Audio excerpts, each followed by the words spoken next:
Hey guys, welcome to the BdThemes widget tutorial. In today's video, we'll discuss the Remote Thumbs widget brought to you by the Prime Slider add-on.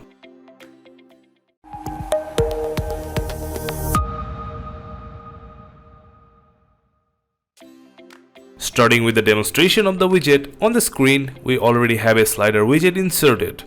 Now from the widget panel, let's drag the Remote Thumbs widget and drop it anywhere inside the page.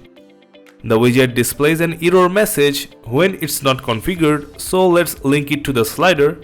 Click on the slider widget and get into the Advanced tab. Now click on the CSS ID field and insert a custom ID. The Remote Thumbs widget works by linking the CSS ID to override the navigation of the target slider or carousel element. Now copy the CSS ID from the slider and go back to the Remote widget settings to paste the ID inside the Remote Carousel ID field.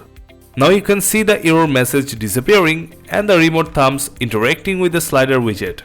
To boost the user experience, you can set the widget position to absolute from the Advanced tab and place it on top of the slider image like this.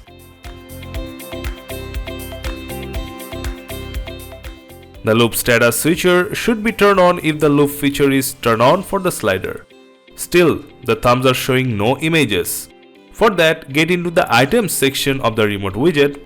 Each image here corresponds with the slider images, so click on the image boxes and proceed to choose the images one after another. Complete it for all thumbs items here. Now that looks perfect. Now you can go into the Style tab for the Remote widget and take a peek at the controls to style the thumbs.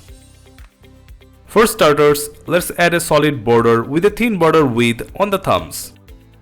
We're leaving the other options as it is, but going into the Active subsection and choosing a border color for the thumbs. Now use the thumbs to navigate and feel the difference in experience. That much flexibility is why the Remote Thumbs widget is here for. Hope this video helped. Don't forget to like, share and subscribe to this channel to get updates on new tutorial videos. Until then, stay safe and see you next time.